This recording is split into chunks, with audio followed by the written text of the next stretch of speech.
Hello everyone and welcome to One Teacher, One Scientist chat room.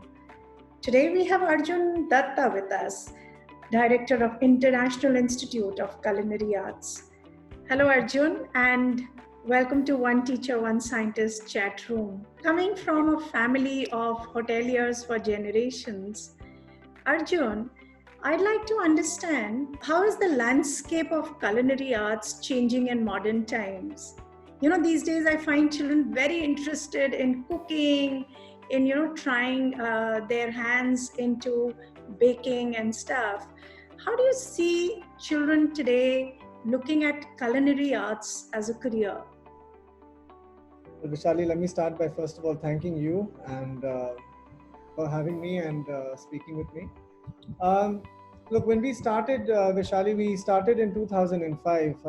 My father, who's a hotelier, seasoned hotelier for over 50 years of experience in the industry, he started the institute more as a payback to the industry. He felt that there is a great gap of focused institutes that only train people in specific skills and do something beyond just making them qualified, they make them employable. So, if we talk about from a perspective of what chefs have done in the last 15 years or how the profession of chefs has changed, I think it's become more acceptable. It's become more popular. It's Yeah, become the new cool. yeah, It has broken all barriers of whether or not you belong here. It has become more about whether or not you have a calling for it. And yeah. I think, I mean, if, I see more and more boys getting into it. Like, earlier it used to be okay, only girls are involved in cooking and things. Somewhere I feel, I find boys very interested in culinary arts and they want to dabble around in the kitchen. And somewhere I think it is changing and they're finding it as a very cool option to take up after school. absolutely, in a very positive way, I'm glad that you brought that up because it's a topic that almost comes up every day, or almost in every forum that we interact in. Hmm. Um, in at homes, women were seen as the ideal chefs, ideal cooks at home. We saw it from our mothers, then we saw our wives or sisters cook at home. And at in hotels, we always found that men were behind the gas ranges or the kitchens. And today we see a complete reversal. We see men wanting to volunteer and help at home. We see women wanting to not just work but also excel in the professional space of kitchens and hotels. So I think that is all thanks to a lot of acceptability and a lot of support from the families and society as a large. We as a society have evolved tremendously in the last 15, 20 years, more so in the last 15 years, I think. Because, to think about where we started, we had 5 students in our first batch. And all of them came from backgrounds or academic backgrounds that were probably predictable, that made them choose this choice. But today, I'm so proud and so encouraged to see that there are men and women alike. There are people who are MBA holders, chartered accountants. After spending 10 years or 5 years in that field, they feel no, their calling is not in that space. They feel that we want to take the plunge and do something for ourselves. So we're very proud of that. And you're right, that change is happening and no one can stop it. Yeah, it's so nice, because earlier I remember, I mean, if a child wanted to get into culinary arts, the parent would probably jump out of their skin and say, "Oh my God, you want to become a cook?" You know, so that's Yeah. the mindset I think is changing, which is so encouraging. But We have a joke at the institute that, or rather, it was an observation that turned into a joke. 10 years ago, it used to be the parents who used to, out of lack of options, would drag children over and say, come and do this course. At least इसमें पढ़ाई नहीं होएगी. hmm, And as misinformed as they were, there was a lot of studies. If you take this subject seriously, there's a lot of science behind cooking. But 10 years on, trend has changed where children are bringing their parents into this profession and saying, listen, I want to do this. I yeah, think this is my calling and I think I want to. There are students, Shashali, you'll be surprised. There are students I hear about who go out and do PhDs in it now. There wow, are food sciences that have gone so far because it is all, as good as medicine. I've always maintained that a profession of a chef is no short of that of a doctor because you impact lives from the inside out. absolutely. You can And it's a influence. science. Food science is a huge science. I mean, I remember doing foods and nutrition, at my college, one of the subjects used to be foods and nutrition. And oh my God, such a vast, the kind of categories of things that we had to study about was huge. Therapeutic nutrition and, various elements were weaved into it. Absolutely. Let's not forget that 100 years ago, food was only considered as a medicine. Yeah. It is only hundreds, maybe even thousands of years later that we now think of it as an art, we think of it as luxury and leisure. But a long time ago, it was only with the people who could develop ailments to illnesses would be given the job of producing food. Yeah. So, because you get children right after college, right after school, I want to understand what are the kind of skills that this career would require as far as children go. And do you feel that there is a gap in the kind of skill set that children are coming with to the institute and what this profession actually requires? What do you think is the gap area? All right. So first of all, I want to just add to your question that whilst yes, we get students primarily after 12th, after their graduation from school, but I want to also mention, and something that we can probably talk about later as well, is that we get students as young as 5 and 6 years old also. And we're very proud of that because we believe that something as passionate or as lovable as cooking can start at a very young age. So we do cater to that audience also. And but coming to the mainstream or the stream where people take this up as a career choice, you do need to be over the age of 18 to work in this country. It is a legal requirement, so we do cater to a set of students who graduate school or college. Now, as far as the skills are required, I think like any profession, especially the first skill that we encourage, or rather we advocate, is that you have to have the right attitude to this profession. Yeah. And I think that's the most fundamental thing. If you have it, it is golden. You are blessed if you have the attitude towards cooking for people, because it is such a humbling and such a noble profession that it requires absolute humility to be able to cook for someone else. So the first thing we tell them is that the right attitude is integral. I think attitude is something which is important in any career. If you have the right attitude, and somewhere that attitude building takes a backseat in school.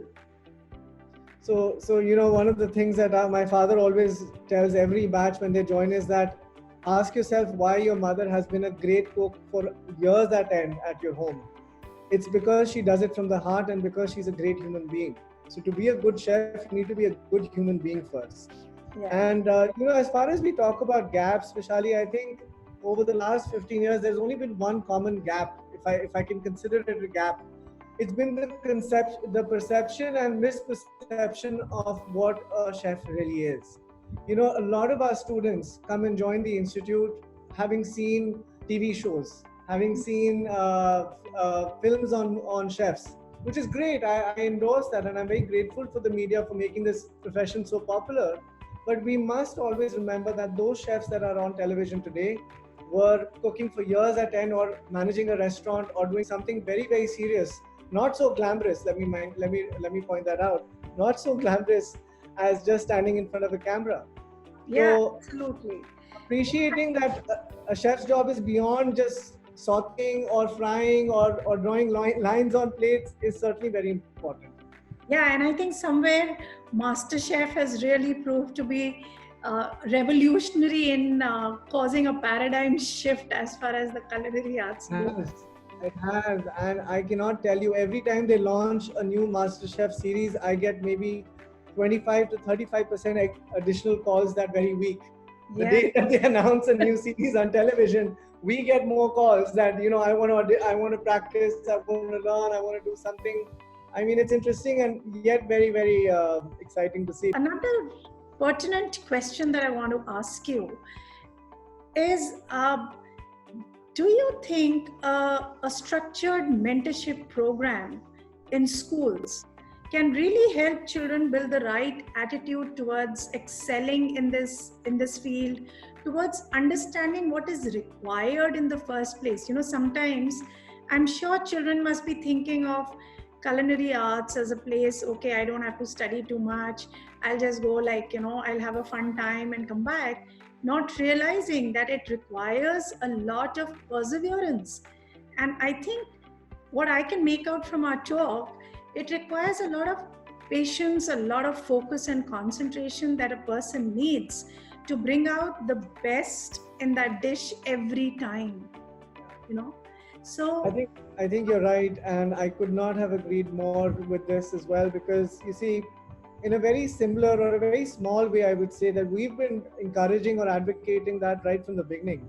Anytime, Vaishali, someone came into my or my counselor's office and would ask that, I want to become a chef, any advice? I'd say that, look, the first advice I give you is ask yourself if you have any connections in the industry, if you're related to anyone from the industry or have friends, because the first thing I ask you to do is go and talk to them. yeah, In a way, that's kind of promoting mentorship also. yes, It's telling them that please talk to someone who knows this industry. Don't just go by hearsay. Don't just go by rumors that, okay, the press is writing about this or someone else has said this to you. Talk to someone. So I wish and I really hope through all the efforts combined, and I'm happy to, as an institute, we're happy to take any initiative that we can in this front of starting a mentorship program, a very structured format where students at the young ages of, even in, I don't know what age it could be, but it could be anywhere as young as 14, 15, 16, it doesn't really matter. But I yeah. think it is at that age when you start making life altering decisions, or at least start planting seeds. Absolutely. I So, mean, I would look at mentorship programs maybe from middle school, like grade 6, when absolutely. when children are actually understanding about components of food, about the different kinds of, preservations, and they're actually studying about it. But it all happens in a very abstract manner. It's like, a chalk and board kind of a teaching. But if they were actually applying it in their everyday life and in industry, so, it's like they start developing their passion right early on. And why not channelize that passion? And maybe they can just dabble around and see for themselves whether they actually love it or not. I agree with that as well, Vishali. Look, when I mentioned that we invite students at the ages of 5 and 6, one of the main reasons we did that, started to do that, was because we would get a lot of calls from parents, and they'd say that, look, my kid's 6 years old or 7 years old. He has a knack for cooking. He just wants to stay in the kitchen for as long as he can. I want to channel that energy. I want to make sure that that energy is absolutely taken care of and harnessed. Yeah. So we want to bring him into your institute. And at that point, I'm talking 11 years ago, I remember telling a parent, I said, he's 6 years old. You really think that's going to be fun? She said, you'll be surprised. And Yeah. so that kid came into our institute and spent almost 4 hours and went home and said, Mama, I'm not tired. I thoroughly enjoyed that experience. Yes. So when something like that happens to you, Vishali, you get that energy back. And so sure enough, the year after that, every summer we started launching these programs where we would invite, ages from 6 to 12 and 12 to 15, two age groups that are almost similar. We tell them that, okay, come together. We'll teach you cooking the way it's meant to be. We'll bring in the fun aspect also. We don't want you to think that this is boredom. We will bring in the fun aspect. We'll teach you the values of everything a chef does, or everything that we do at least. We'll Yes. tell you how important, and maybe you can make a difference, if not for society or for your profession, you can make a difference at your home. You can be the person who volunteers at home and says, I'll go and get the vegetables today. So many things get learned. Children learn interpersonal skills, children learn values and life skills right early on. And Yeah, they so get embedded in their everyday life then. absolutely. So we never kind of put any conditions that, the kid has to become a chef later on, because I think that's very unfair. I think any kind of mentorship program, be it for the profession that we belong to or any other, I think the most justified way to approach it would be that, okay, fine, you tell them that this is what it looks like. Now make an informed decision. Absolutely. Because, in our case, I've always had a theory that people who join us in the mid 20s or late 30s, whenever they join them, we applaud them. But at the same time, when we see so many of them, we ask them, why have you taken a decision at this stage? They say, well, we took a decision at 18 when we had little information about our choices. Yes. We had very few options in front of us, or even if we did, there wasn't much of information available. So at least we're lucky to have taken it now. Yeah, absolutely. And I think this sort of a mentorship program can also kind of help children, get over many blocks that they have. They might have those thoughts which may or may not be actually aligned with the profession. So so they kind of fade away when they actually dabble in the industry. So And I really hope something like this takes birth and becomes a structured format. And I can assure you that I don't know about anyone else, but you will certainly see our name on the top of the list of people who are willing to volunteer and support it and be a part of it in any form possible. yes, thank you so much, Arjun. And that is exactly what I'm trying to bring forth through these chats, that let's just try and reinvent the wheel. Let's just try and give children a more hands-on approach in learning. Let them let them bring out their passions from within. Let them understand their passion. Let them understand what is it that they actually want to do in life.